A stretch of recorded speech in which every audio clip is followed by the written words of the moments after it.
Ouais. Bon, finalement, merde, le départ a eu lieu, la course a eu lieu quand même. Donc là, j'étais pris à courir 150 kilos. J'aurais pu me fouler la cheville au réveil. Je me dis, ah, Tu Tu te casses les merde. chevilles juste avant. Ah, c'est plat. Zut, le blé. Mais tu veux dire quelque chose? Non, Ok. vas-y, continue, je te laisse. Donc là, top départ. Top départ à 5h du matin pour les bons, puis 5h30 pour nous. Vendredi matin à 5h30. C'est important le vendredi, parce que vous allez voir que ça va durer longtemps. Oh. Puis là, honnêtement, je pars en tête. Bon, faut que je finisse. Ça va me prendre entre 35 et 40 heures. C'est ce que ça devrait prendre. Puis là, on part. Puis, en fait, je me rends compte que, comme un débutant, je pars à bloc. Tu Quoi. pars Je pars vite. beaucoup trop non. vite. Tu te rappelles de ton pace environ? Ben, c'était pas. C'est juste que. En fait, c'est comme au marathon. Au marathon, j'étais parti vite parce que je sais pas Ouais. c'était quoi courir 42 km.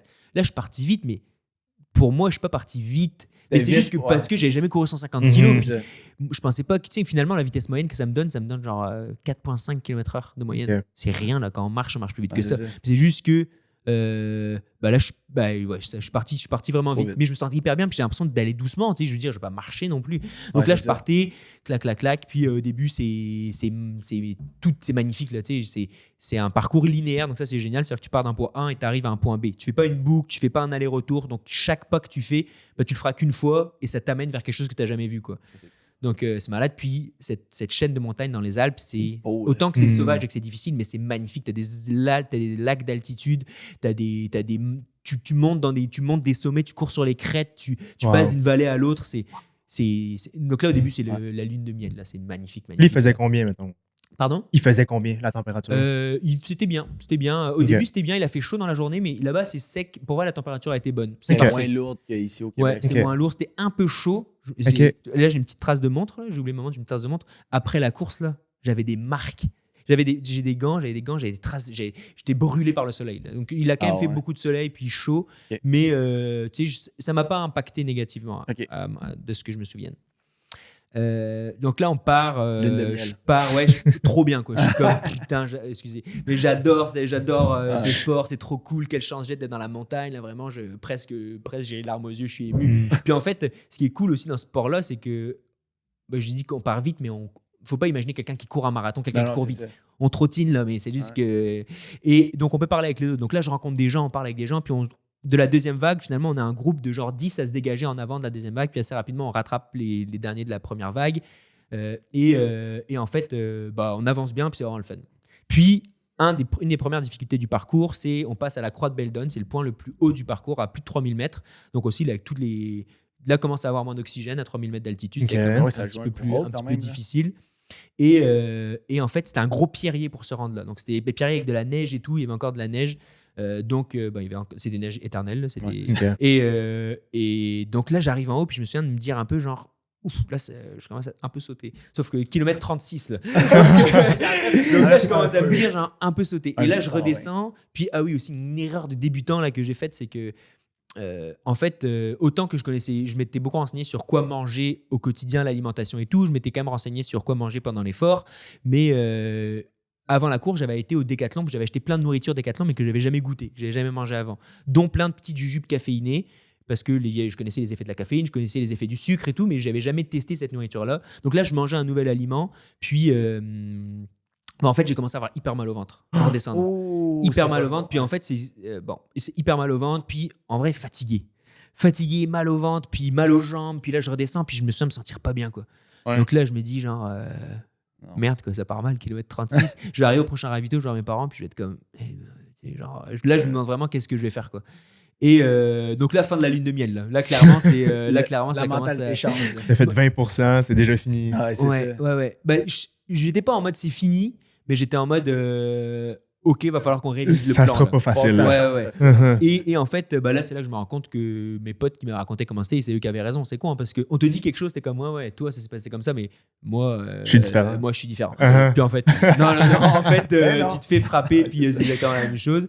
Et donc là, à ce moment-là, je me dis, en fait, l'objectif, c'est pas de courir vite, c'est de finir la course, puis c'est tout, quoi. Faut finir la course, puis on essaye de se traîner un pied devant l'autre, puis on finit la course. Donc là, je repars, là, c'est pénible, j'ai mal un peu partout. Finalement, j'arrive au ravito au kilomètre 45, genre. Mais il faut comprendre que 10 km dans ces courses-là, c'est super long. Là. Ça peut sûr. durer 2 heures, ça peut Ah durer oui. 2 heures et demie. Donc, j'arrive au prochain ravitaillement. Puis, les ravitaillements, c'était magnifique. C'était toujours dans des refuges. Donc, le refuge perché au-dessus de la montagne, au-dessus de la vallée. Là, il y avait une fille qui jouait. Ils avaient amené une joueuse de contrebasse. Tu avais une fille qui jouait une grosse contrebasse. Il y avait un orchestre. Tu sais, tous les ravitaux, c'est des fêtes. Oui, il y a du pâté, du fromage et tout, mais il y a aussi beaucoup de bénévoles, des gens qui sont là, qui t'applaudissent. C'est vraiment bonne ambiance. Okay. Donc, là, j'arrive au ravito. J'étais l'estomac, là, j'avais mal au ventre, un peu en vrac et tout. Là, je me dis, bon, pour la première fois, je me dis, ok, je prends une pause. Là. Je prends une pause, je m'arrête un peu. Puis là, c'est drôle, les gens, ils font des trucs un peu bizarres. Là. Ils prennent des biscuits soda, enfin, c'est des tucs, des biscuits salés d'apéro. Okay. Ils trempent dans du Coca-Cola, puis ça fait une espèce de bouillie. Puis là, en gros, tu veux absorber beaucoup de calories rapidement. C'est ça, exact. Puis dans le Coca, tu as du sucre, de la caféine, plein de trucs bizarres. Ouais. Donc là, les petits trucs mous, clac, tu manges ça vite. Mais là, moi, je m'assois pour une première fois, puis je fais comme, ok, je prends un peu mon temps. Puis là, je me dis, là, je suis vraiment en paix avec le fait que peut-être ça va me prendre longtemps de faire cette course. Je regarde plus la montre, mais j'essaie de progresser. Je prends le temps si ça me tente. Donc là, je mange, je prends le temps et tout. Puis là, je repars. Toujours un petit peu difficile, mais ça va un petit peu mieux. Le mal de ventre. Le mal de ventre se dissipe un peu, mais en fait, ça repart avec une montée. Donc en montée, là, je réduis le rythme. Je marche tranquille avec mes bâtons. Okay. Puis après ça, je redescends tranquillement. Puis là, il y avait un des ravitaux environ tous les 15 km. Mais comme je vous dis, des fois, 15 km, c'est vraiment long. Là, je fais le prochain 15 km. C'est un petit peu tough, mais ça va un petit peu mieux. Là, je vois mes parents. Puis là, les autres personnes, ils vont vraiment vite, ils font leur truc et tout. Puis là, moi, je vois mes parents. Eux, ils avaient fait, genre, je sais pas combien d'heures de route pour descendre le petit chemin de montagne, remonter de l'autre côté. Ah oui. Puis là, je me pose avec mes parents. Là, on prend vraiment le temps de jaser. Ils me donnent des vêtements secs, on parle, on rigole, on boit une choupe. Je pense que je m'arrête 45 minutes avec mes parents. Quand même. Ouais, sans respect pour aucun chrono. Mais sur 40 heures. Bah, sur finalement. C'est pas super. C'est pas Ouais, super. mais là, honnêtement, là, l'aspect de temps est vraiment On s'en sorti de ma fout. tête. Là, je suis vraiment en mode. J'essaye de me donner du jus pour repartir. Puis, tu sais, c'était vraiment, là, je me dis, pour vrai, c'est un projet familial, ce truc-là. Puis c'est mes parents, mes coachs depuis la première heure. Oui. C'est eux qui m'ont emmené dans la montagne quand je suis petit. Puis même, ça me fait trop du bien. Ça faisait déjà quelques années, ça faisait 8-9 ans que j'étais au Québec. C'est rare que j'ai des moments avec mes parents. Donc, je me dis, je suis en mode, je profite de chaque moment. Puis, mon mère qui dit, bon, là, vas-y. Ah ouais, va-t'en. Donc là, je suis comme, ok, allez, je repars. Puis c'est drôle, il y avait des jets d'eau. Là, je me fais là, il commence à faire chaud. On était de vendredi dans la journée, il commence à faire chaud. Là, je repars, ça va bien. Je retrouve des gens. Le groupe, des fois, on se disperse, des fois, on se retrouve. Le groupe de 10 qu'on était, là, je retrouve 2-3 personnes.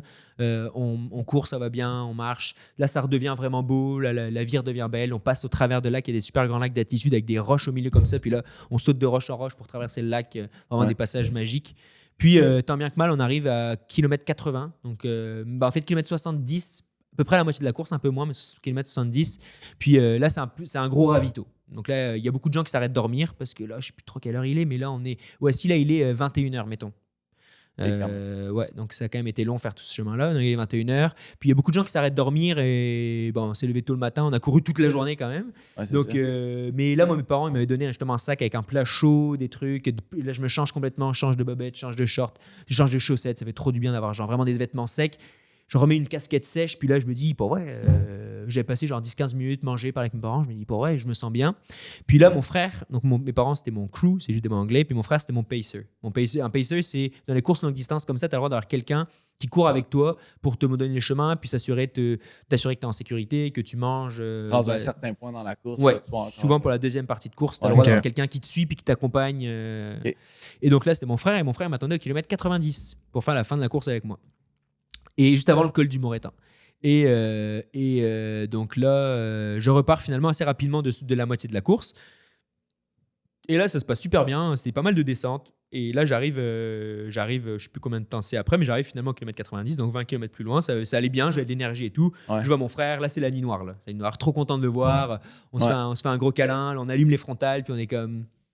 On le monte, let's do this, le col du Moretan, le gros col qui nous La motivation vient de repogner un step. Ouais. Parce que Ça fait oh yes, ok. S'il est là, ça veut dire qu'on s'en va vers le dernier stretch qui est crissement long pareil, le dernier stretch. Là, mais là, ça allait, là, j'étais optimiste, ça allait bien, puis on dirait que j'avais un peu retrouvé mon énergie du début. Là. Ouais. Mais j'avais quand même oublié le temps et tout, mais ça allait bien, je continuais de progresser. Mais ouais, kilomètre 90, puis je sais plus combien de temps de course, mais attends, 12 heures, 14 heures, ouais, genre 15 plus que ça, attends, 17-18 heures de course, 20 heures de course. En fait 18-19 heures de course. Donc quand même, là, c'est déjà une belle balade. Belle balade. Ah ouais, une belle balade. Et donc, avec mon frère, on part. Puis là, c'est le col du Moretan. C'est la grosse montée, là, ultra raide. Et en fait, après, genre, peut-être une demi-heure, il y avait un petit endroit, non un peu plus que ça parce qu'il y avait on avait ravito, donc on continue de marcher, puis là il y avait un endroit où on pouvait remplir les gourdes. Donc là je me souviens, je m'assois, puis mon frère il prend mes gourdes, puis il les remplit pour moi. Là mon frère il était à bloc, là, il était trop content, expérience entre frères et tout. Et puis là il remplit mes gourdes. Et puis là, moi, d'un coup, je me mets genre à avoir trop froid et tout. Genre, trop froid. La température a droppé vu qu'on il faisait, c'est la nuit, il faisait un petit peu froid, mais je pense que j'étais mouillé, je m'arrête. J'étais ultra faible aussi. J'étais ultra faible, puis j'avais eu mal au ventre, donc j'avais moins mangé pendant longtemps. Donc, tu sais, les calories, ça réchauffe, j'ai eu moins de calories. Je sais, un peu plein de facteurs. Là. J'avais vraiment froid, puis là, je me mets à grelotter, mais vraiment, j'arrive plus à arrêter ma mâchoire. Là. Mon frère, il fait comme là, et ça va pas bien. Puis là, moi, je demande aux gens, est-ce que vous avez une douche, genre, en essayant de parler, est-ce qu'il y a une douche chaude? Genre, en vrai, j'avais trop envie de prendre une douche chaude.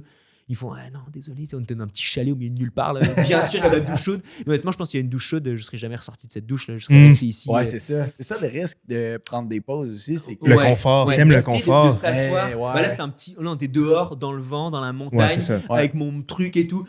Et puis là, honnêtement, je grelotte. Puis là, je suis comme. Là, c'est. Là, je me dis, genre, ok, là, ça va être tough. Là. Parce qu'on n'avait pas commencé à monter, là. On avait commencé un peu à monter, mais on n'avait rien fait. On avait la grosse montée qui nous attendait. Ça va être tough. Puis là, nuit noire, là, au milieu de la montagne, t'as pas de lumière, nuit noire. Je sens que c'était la pleine lune. Donc au début, on était comme, c'est cool, pleine lune, on verra et tout, mais ça fait trop peur. Ça fait peur. Grosse pleine lune, tu cours et tout. En plein milieu de nulle part. Donc là, vraiment, pris de doute énorme. Puis là, me dire, genre, mais vraiment, mais là, ça commence les questions, mais qu'est-ce que je fous là? Mais qu'est-ce que je fous là? Là, quand ça commence à rentrer à un moment donné, c'est un cercle vicieux. Là. Tu fais juste penser à ça. Puis là, au kilomètre 90, il me reste 60. Quoi. J'ai fait un peu plus de la moitié, mais puis je me rends compte à quel point c'est terrible. Quoi. Et donc là, mon frère a fait comme, ok, let's go, il me prend, puis on repart à marcher. Donc là, on continue à monter. Vraiment, là, c'est vraiment un pas après l'autre. Un pas après l'autre. Puis là, c'est vraiment le début du calvaire. Là, c'est le début du calvaire. On est au fond du trou. Puis, je parle pour moi, là, au fond du trou. Puis, je me sens que dans ma tête... je marche, puis on parlait pas trop avec mon frère, je marche, mais je me dis, je sais que je sais qu'à un moment donné, je dis à mon frère, tu sais quoi, on s'arrête. Mais tu sais, j'attends le bon moment parce que je sais qu'il va falloir le convaincre et tout. Mais dans ma tête, je me dis, dans ma tête, je me dis, ok, on marche jusqu'à l'arbre là-bas, puis là, je lui dis, à l'arbre, je lui dis, là. Puis après, j'arrive à l'arbre, puis là, il est trop loin. Je suis comme, Chris. Donc là, je suis comme, je peux pas lui dire maintenant, on continue, j'avance et tout encore. Mais je me sens que là, c'est vraiment un pas après l'autre, puis c'est difficile. Puis c'est vraiment autant que, je t'ai parlé un peu de ma vie d'athlète avant et tout, mais que j'étais craqué dans des trucs. Là, j'ai vraiment aucune idée. Toutes les raisons pourquoi j'ai fait cette course-là, à ce moment-là, il n'y a plus rien. Là. Il n'y a plus rien. Genre, puis en fait, il n'y a plus rien, mais c'est aussi le truc de. Honnêtement, si je m'arrête là, je serais super fier puis je serais content. Tu sais. Déjà, je me disais ça. Je me dis, j'ai couru 90 kilos, j'ai monté presque 10 000 mètres de D+, j'ai couru dans la nuit, j'ai couru 20 heures, 21 heures. Honnêtement, je suis content. Je vois vraiment pas pourquoi je vais aller me torturer pour continuer. Puis en vrai, je comprends. J'ai pas de raison de continuer. J'ai rien qui me dit que je veux continuer, si ce n'est que j'arrive pas à appeler mon frère qui est trop loin pour lui dire d'arrêter. Puis donc là, on arrive au prochain ravito. Et là, c'est drôle parce que mon frère prenait des vidéos de temps en temps. Puis là, ça se voit que je file pas. Là, je suis tout petit comme ça, je suis au bord du feu. Puis là, vraiment, je commence à. Pas de sourire. Je suis tout. Non, pas de sourire. Je suis creusé ici, je suis pâle. Puis j'ai froid, je mets une veste, je suis au bord du feu. Puis là, je dis à mon frère. Et mon frère, il fait alors Théo, on fait quoi là? Puis ça se voit qu'on n'est pas dans le même vibe. Puis moi, je suis comme ouais, je suis là, on prend une pause, puis on voit ce qu'on fait là. Puis ça se voit dans ma face qu'on voit ce qu'on fait, c'est clair. On arrête. Puis là, on s'arrête un peu au bord du feu, je mange un peu et tout. Puis là, je demande aux gens, si on va arrêter, c'est parce comment? Ils font, là, t'es vraiment au milieu de nulle part. Là, si tu veux t'arrêter. Donc là, je me dis, c'est quoi ce bordel? Donc, mais je dis pas ça non plus parce que j'étais décidé d'arrêter, mais vraiment, je regarde mes options. Donc là, tu sais, finalement, on repart. Puis là, vraiment, pendant les 6 heures, à partir du moment où je me suis assis sur la petite table, j'ai commencé à grelotter jusque les 6 prochaines heures, je pense qu'on avance à 2 km/h de moyenne. Là. Donc là, en 6 heures, on fait genre 6 heures, on fait 2 kg par heure, on fait 12 kilos, quoi. C'est rien, 12 kilos en 6 heures, tu t'avances pas. T'as 150 kilos, en 6 heures, t'en fais 12. T'avances pas du tout, quoi. Et terrible, quoi. Vraiment, 6 heures, pas le fun. 6 heures, pas le fun. Ouais, c'est ça. Je vais te motiver pour le reste, là, parce que t'avances pas vite, t'es déjà dans un mindset de ouf là, peut-être qu'on va arrêter. Ouais. Puis là, vu que ça avance pas vite, tu te dis, ce qui me reste en avant, c'est pire que qu'est-ce qui est 6 heures, 12 km, il t'en reste 50. Ouais. Ça va être long, là. Non, c'est tough. Donc là, à un moment donné, je dis à mon frère, écoute Pierre, là, je pense qu'on va prendre une grande pause. Là. Puis c'est la première fois que je lui dis. Là. Puis là, je dis, pour moi, une grande pause, ça va être long, ça va être long. Puis je sais que le prochain ravitaillement, il y a une route qui se rend. Il y a nos parents qui allaient être là, une route qui se rend. Donc là, je sais que si je veux partir. Donc là, dans ma tête, là, j'ai mon plan. Et je dis, je commence à lui dire, on va prendre une grande pause. Puis, lui, il me dit, il y aura papa, maman, tu sais quoi, on y va, puis on regardera rendu là. Ouais, on verra rendu là. Je dis, ok, mais on s'arrête longtemps et tout ça. Il fait, ouais, t'inquiète. Donc là, on continue. Vraiment, là, je suis dans ma tête. Je suis comme, ok, encore un pas. Puis je me répète ça. Là, puis le temps, vraiment désagréable. Ouais. Puis donc, de la vraie torture. Je dirais pas de la torture, mais vraiment. C'était rendu un métronome. Là. C'était rendu un pas en avant. Puis that's it. Ça va pas donner envie d'en faire. Hein. Mais en vrai, c'est ça la vérité. Hein. C'est que non, mais t'as toujours un fond de. Attends, on parle quand même de une centaine de kilomètres. Ah ouais, des hauts, des bas. C'est sûr que puis, tu vois, c'est difficile. Là, c'est rendu qu'il est 5 h du matin. Là. Donc là, ça fait presque 24 heures que je cours. Donc, ouais, c'est... 24 heures que tu cours, puis t'as parcouru... J'ai fait un peu moins de 100 kilos. Parce que là, je vais arriver, finalement, la tente où je rejoins mes parents, c'est 100 kilos. Donc là, peut-être que ce que j'ai dit depuis tantôt, c'est approximatif. Mais là, la tente avec mes parents, c'est 100 kilos. Donc là, j'arrive aux 100 kilos à 6 h du matin. Donc là, ça fait exactement 24 heures que je cours quand j'arrive aux 100 kilos.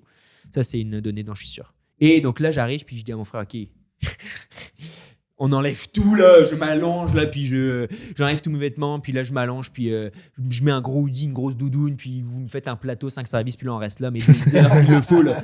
Mais, puis là, mon frère, il fait, non, let's go, on repart. Puis là, je suis comme, non, puis là, je suis énervé, là, je suis comme, putain, parce que lui, il sait que si je m'arrête, c'est fini. Il sait que là, si je me mets confortable, là, que je me change, que je mets confortable, que je mets les jambes dans les airs et que je m'allonge, c'est fini. Donc là, il me fait, non, on repart et tout. Et moi là je suis énervé, je suis comme putain, depuis tantôt tu marches devant moi, je peux même pas dire que je vais m'arrêter et tout, là tu veux directement repartir. Puis là on se chicane un peu et tout, mes parents sont là. Puis ouais, c'est ça, mes parents ils nous voient arriver, puis on est vraiment en retard sur l'horaire, puis ils nous voient arriver, puis là ils comprennent que ça a été tough. C'est pas le même Théo que ça a été tough. Vu, là. Ouais. Là pour vrai, j'ai toujours l'air jeune, là, les gens me cartent toujours avant quand je vais acheter de l'alcool. Mais là personne m'a écarté, là j'ai l'air d'avoir 40 ans là. Vraiment, j'avais les joues creusées, j'avais les yeux là, tu sais, pas dormi de la nuit, couru pendant 24 heures. Ouais, j'étais vraiment puis aussi un peu déshydraté et tout, j'essayais de boire, manger et tout, mais tu sais quand tu cours comme ça beaucoup, le sang il est dans tes muscles et moins dans ton estomac, donc t'as moins faim, puis avec mes petits problèmes, mes petites douleurs dans le ventre et tout, j'avais moins mangé. Et là, vraiment, je suis pas top shape. Là. Je suis vraiment pas. Je suis un peu par avoir. Donc là, ma mère, elle est comme, on va prendre une pause. Hein, je pense qu'on va prendre une pause. Personne va mourir. Une pause bien méritée. C'est ça. Donc là, finalement, on a prendre une pause. Ma sœur, elle a aussi. Elle me dit, OK, j'ai vu de la place dans. Il y a un dortoir à côté, des petits lits de camping. Là. Donc. Je pense que peu importe le lit. Ouais, peu importe. Pas déranger. Puis là, donc là, je négocie avec mon frère. Mon frère est comme, bon, OK, il voit que ma mère met un peu de pression pour pas que je meure. Donc il est comme, OK, on va faire un peu de dos. Puis là, je me suis allongé dans le lit. Puis là, ça fait 20 heures que je suis debout, que je cours et tout. Là, je m'allonge dans le lit. Puis là, honnêtement, j'ai l'impression de presque de voler tellement j'ai plus de poids sur mes jambes. J'ai plus de poids à soutenir. Puis là, j'ai l'impression que là, c'est le meilleur feeling. Puis je pense que automatiquement, genre, je m'endors là. Mais loin là, je pars loin là. Puis ma sœur, j'avais dit à ma sœur, elle me dit, OK, je te réveille 40 minutes plus tard. Puis là, vraiment, j'ai l'impression d'avoir fermé les yeux. Puis ma sœur qui me réveille. C'est sûr. Ça a pris 30 secondes, puis ça fait 40 minutes. Un sommeil d'une profondeur incroyable. Mais là, je me lève, puis il avait fait nuit tout le temps, puis là, je me souviens de sortir de la tente, puis là, je vois en fait, après ça, elle me dit, il y a de la place dans le masso, elle me prend par le bras, je suis toujours un peu semi-endormi et tout, elle m'emmène dans la tente des massos, puis là, il y a 2 massos qui me massent une jambe chacun, genre pendant genre 15 minutes, puis là, c'est la vie, là. Puis je continue ma semi-sieste, massée et tout, là, pour vrai, je sors de là, je suis comme, ça fait du bien, puis là, je sors, puis là, le soleil s'est levé, puis c'est dingue, on n'imagine pas l'effet du soleil. L'effet du soleil, quoi. Genre. La chaleur. Je me souviens vraiment, tu sais, comme dans les films, là, je sors de la tente, puis là, je vois le soleil qui se lève, je lève le visage vers le soleil, puis là, de prendre la lumière sur ma face, là, je me dis, genre, tu sais quoi, on va repartir, puis on va la finir. Là. Let's go. Oh, OK. Ouais. Je me souviens me dire, genre, j'ai compris comment c'était tough, j'ai compris comment c'était long. Je suis passé par le fin fond de la cave dans la course, on appelle ça le pain cave. Genre, j'ai été voir au fin fond de la pain cave comment ça fait mal, comment c'est tough et tout. Là, j'ai l'impression que j'en ressors. Je suis prêt à.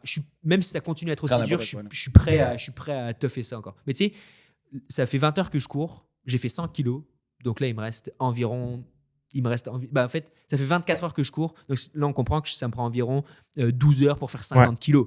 Donc tu sais, là, quand je me dis, OK, on finit, je suis comme, il me reste quand même 12 heures de balade, là, avec 40 minutes de dodo, puis ça fait 24 heures. Donc là, je me sens craqué, puis je me sens motivé à aller à la fin. Mais en même temps, je sens toujours qu'il y a une incertitude énorme. Puis aussi, souvent, ce qui arrête les coureurs, c'est des douleurs dans les genoux, des douleurs. Puis moi, j'ai encore rien eu de ça, mais je me dis, il y a peut-être des frottements. Justement, je parlais de l'entrejambe, des frottements, des douleurs dans les pieds, des douleurs, tu sais, plein de choses encore qui peuvent se passer. Mais là, je suis craqué. Puis là, je sens que je remonte la pente. Pas de friction, que ce soit les tétons, les tours de bras. Non, mais il y a quand même des. En fait, plus tu t'entraînes, moins t'es probable d'avoir ça. T'es rendu avec la corne. C'est ça. Non, mais honnêtement, moi, tu vois, j'ai eu une fois des irritations dans l'entrejambe quand j'ai couru au Québec. C'était ultra humide, que j'ai couru mouillé pendant genre 10 heures. Mais sinon, je pense qu'il y a aussi des gens à qui ça arrive plus ou quoi. Moi, j'ai toujours été chanceux. Puis il y a plein de crèmes que tu peux mettre pour éviter les frottements et tout. J'étais crémé, là. Il glissait. Il glissait, là. Et donc là, on repart avec mon frère, crinqué. Puis là, je vais un peu plus vite parce que, en fait, on était crinqué, on n'avançait pas très vite, mais on alternait course, marche. Puis à partir de là, le mood a été vraiment steady, dur, mais on était vraiment des combattants. Là, on était des combattants, puis on allait au bout là, avec mon frère, on se crinquait. Puis là, c'était c'était chiant, mais c'était le fun parce que mon frère aussi, il a commencé à trouver ça tough. Parce que mon frère, c'était pas non plus... toi, toi aussi. Ouais, donc tu sais, au début, c'était ça aussi qui était démoralisant, c'est que mon frère, il était tout frais, puis moi, je souffrais le martyr, puis lui, il était comme là, let's go, il écoutait du Shakira, puis il dansait et tout. Moi, j'étais comme, arrête la musique, là. Bon, ouais, je suis tanné, ça marche pas, là. Ouais. Donc là, les deux, on trouvait ça tough. Donc là, moi, j'ai l'impression, tu sais, quand c'est toi qui fais, allez, let's go, ça va bien aller, tu sais, c'est comme, yes, que tu mets la petite main dans le dos, let's go. Tu sais, ça fait du bien au moral. Et en fait, finalement, on continue de progresser. Je me souviens avoir frappé le 12 000 mètres de D+ sur ma montre, voir genre, ça y est, j'ai fait 12 000 mètres. Donc là, je suis comme, il reste plus que de la descente, quoi. Ouais. Et donc là, je suis hyper content, mais en fait, la descente, c'était horrible. Parce que là, j'ai plus de jambes. Et on disait que la descente, c'est tough. Et puis là, tu descends 2000 mètres à la fin. Donc, une descente infinie. Puis là, c'était comme, il me restait juste à descendre. Autant que j'étais motivé à finir, mais j'étais comme, en vrai, à chaque pas, j'ai l'impression qu'on me plantait des poignards dans les cuisses, là. Vraiment, à chaque pas, je faisais une grimace, puis c'était terrible. Là. Puis là, depuis tantôt que j'ai cette question-là en tête, les crampes, t'as-tu eu des crampes? J'ai pas du tout de crampes, mais en fait, dans d'autres courses que j'ai faites après, ça m'arrivait d'avoir des crampes. Mais j'ai l'impression qu'on courait tellement pas vite que c'est... Puis c'est pas les mêmes choses que le muscle qui était sollicité et tout ça. J'ai pas eu de crampes, non. Okay.